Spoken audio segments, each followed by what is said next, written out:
Hey professionals! Savea Sarah Joseph here, author of Choreography of Awakening, international speaker, former Olympic figure skating coach, and founder and creator of Imagined Life, a revolutionary path to mastery of self that leads towards creation of your masterpiece, the life you were born to live according to your life's blueprint. Welcome to Professionals on Air podcast, a podcast where we discuss how to walk, talk, live, and grow authentically as a professional in the 21st century. It is my intention to bring you diverse and exciting speakers and prove that no matter where we come from and what we do, there are clear laws that work through us all that we can tap into to create what we desire. Today I had the pleasure and honor to introduce you to one of my amazing guests from South Africa, Valerie Naidu. But unfortunately, we have the connection problem and can't get in touch, and the internet is going in and out. And so I have to be here with you and kind of like give you an interview of me, I guess. So let's see what's going to happen and let's have fun with that. So, the first question would be like, tell us a little bit about what you do and how did you get into this career? I have to answer. How did I get into this career and what do I do? Okay. So, I started coaching figure skating almost 30 years ago. This is how I started being a coach. I grew up as a figure skater, and when I came to America as an immigrant, and I had a dream to actually become a skating coach, just like the coach that I had when I was little. And she changed my life because up to that point, everyone was seeing me as stupid, lazy pig, and that like I didn't have any potential and I didn't have any motivation to prove them wrong. And so I didn't try very hard. And that got kicked out, and I got a new coach later on because my mother kept on taking me to the ice rink to practice. And this lady saw me and she wanted to teach me, and she said that I was the most beautiful, talented skater she ever saw, and she wanted to coach me. And I just fell in love with this woman and I wanted to give her my best. And one day I was standing on the podium and they were putting a gold medal around my neck. And that day changed everything because that day I realized that it wasn't true that I didn't have any talent or potential. And I realized that everyone has talent and potential. And it became my dream and mission to help people to find that. But of course, it was a long road and it's you have to find a way how to tap in into this potential, how to get that out. And so my journey started seeking for a method. I believed that there was a method. As a matter of fact, when I was 23, I went to this professional coaches association conference, and there was a keynote speaker, and his name was Bello Caroli. You may be familiar with him. He was a coach of, at that time, 190 something medalists at World Olympics, nationals, and European championships. His name was Bello Caroli. He was gymnastics coach. Now he's not so popular anymore. Our society is changing. But at that time, I mean, this guy had 196 medals. His students had 46 gold medals. And I realized at that moment that he had some kind of a method that he could tap into his students and get that magic out of them. And so I was on a mission to find the method.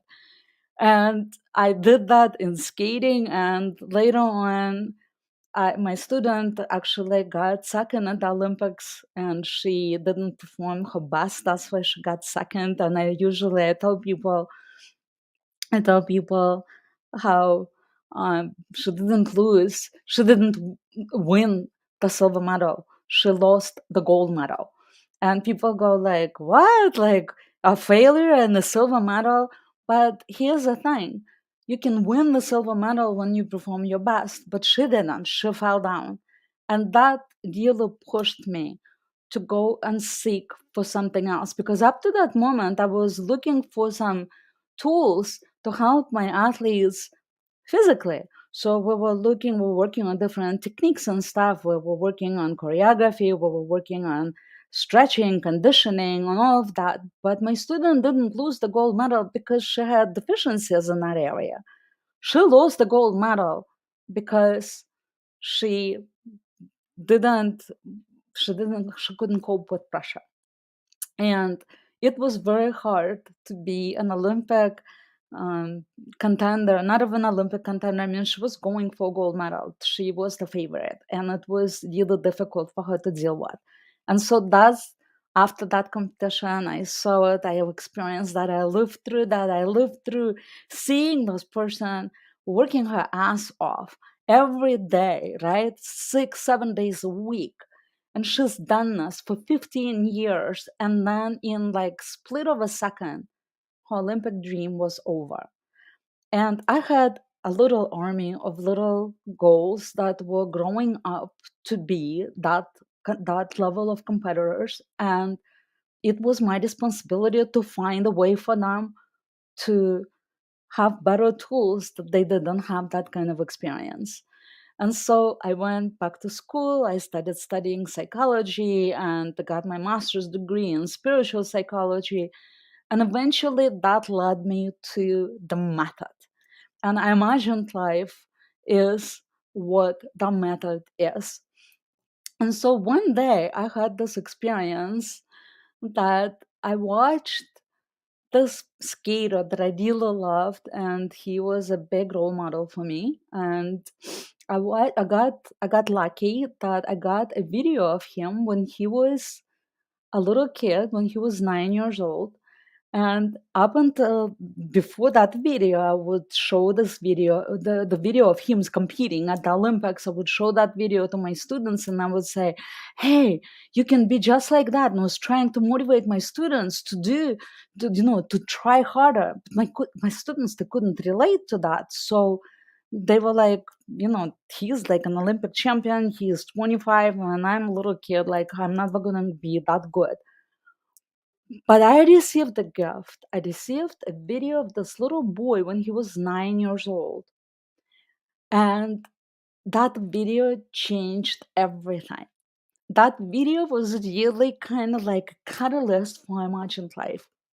And what I realized, that 9-year-old boy, he looked exactly the same as he did when he won the Olympics 15 years later.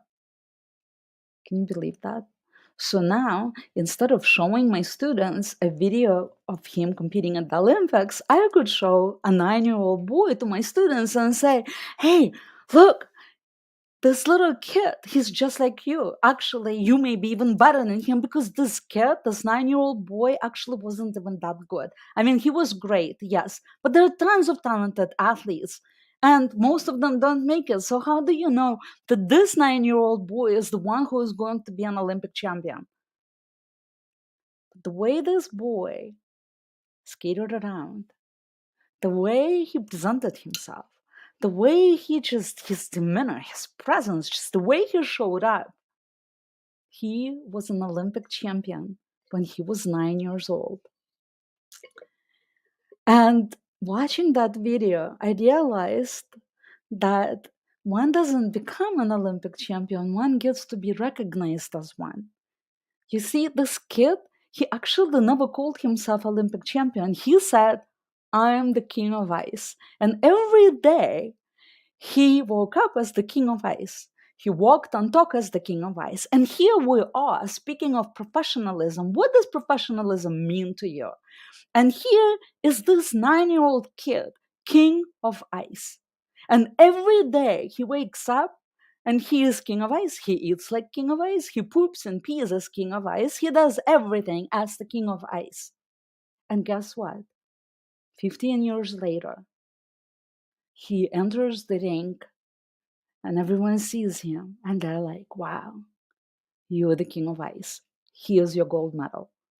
And he became recognized as an Olympic champion.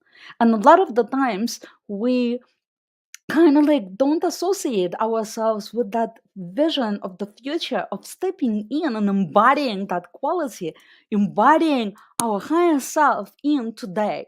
And we think like, oh, I want to be like, for me, I want to be a world class whatever, I want to be the best at this and that, and one day I'm going to be that. But the thing is that one day will never actually happen until one day you decide if today is the day. I am that. And that I am that is the most important thing that you can actually do. As a matter of fact, the New Testament Bible begins with first was the Word, and the Word became flesh and walked among us. First was the Word. And so you have to choose that Word that you want to make flesh and be that every moment of your day. And that's what Imagined Life actually is about. And that's the whole method that I have developed is about becoming the word. But of course, you can say, I mean, one word is like, what word? Like, what word should I choose? And actually, the word that you choose, that is a number of words, there are qualities. And we all kind of contain these qualities within us, just like you have muscles on your body. Like we all have muscles, right? You guys, you're watching me right now, and I have like whatever, I can't remember the number, 256 muscles. You have the same muscles that I do.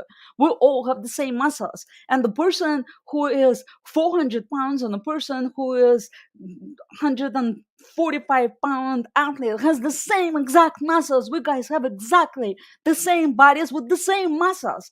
Guess what? The only difference between us is that one person trains these muscles and the other person is sitting on a couch and is not moving or is training some other muscles. That's the difference.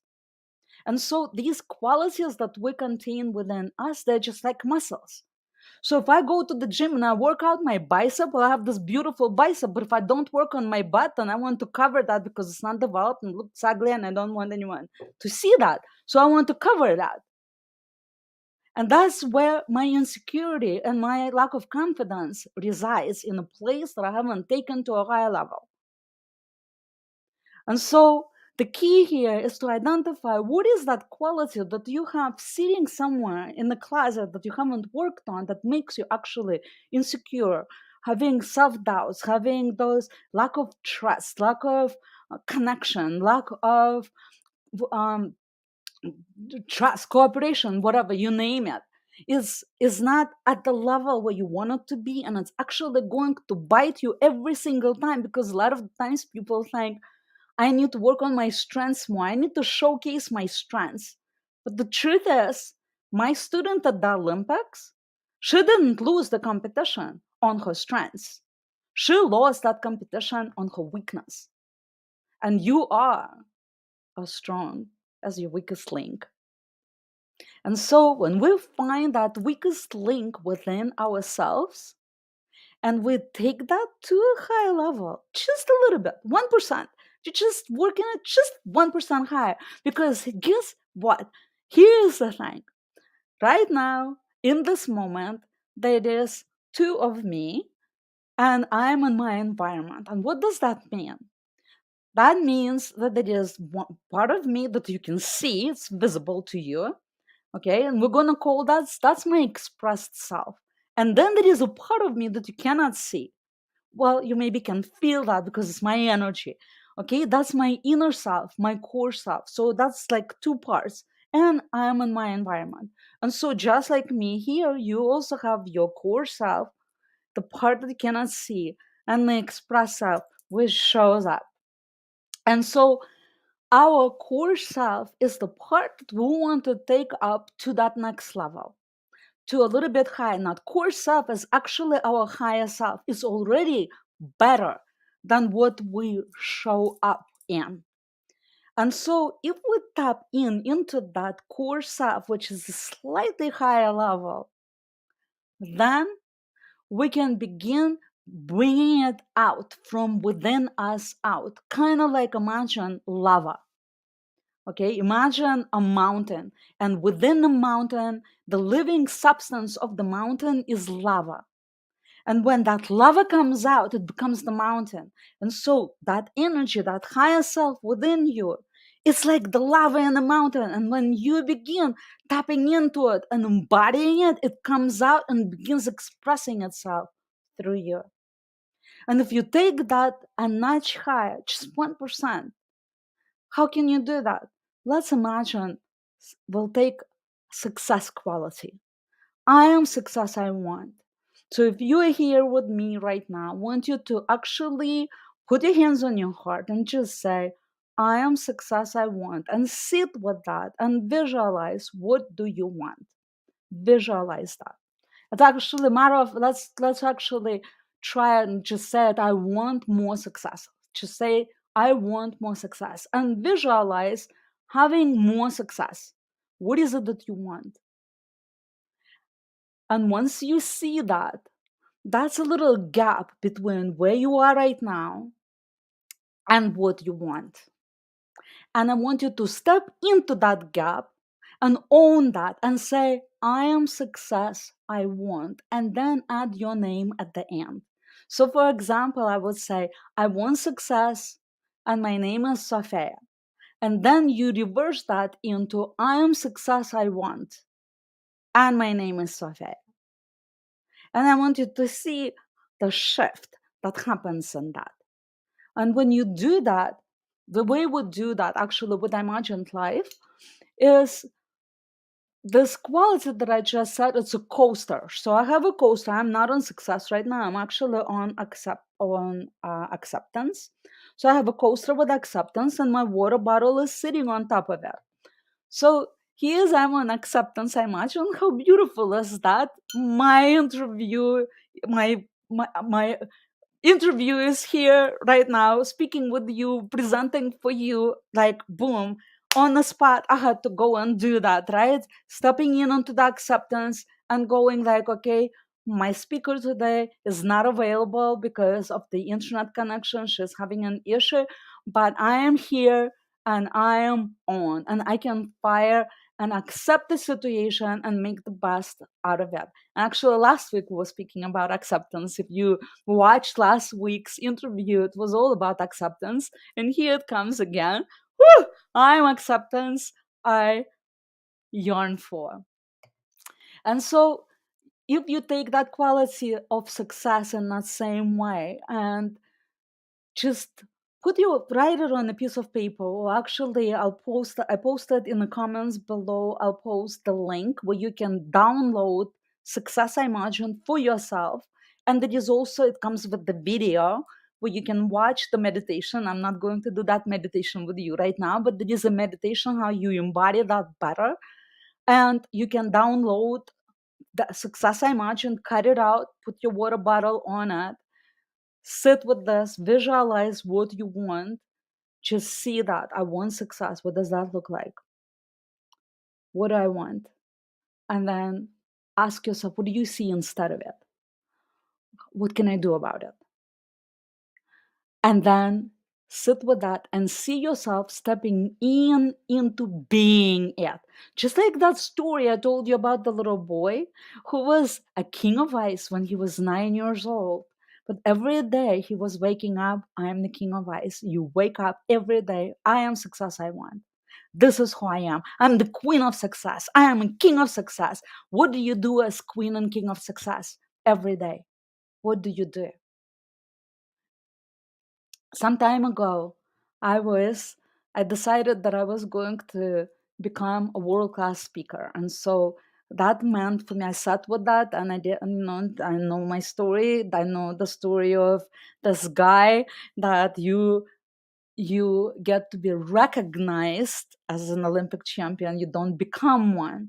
You get to be recognized as one. You have to live as one in order to be recognized. So I knew that becoming a world class speaker has nothing to do with world recognition. It has something to do with the world class skill that I am completely in control of developing.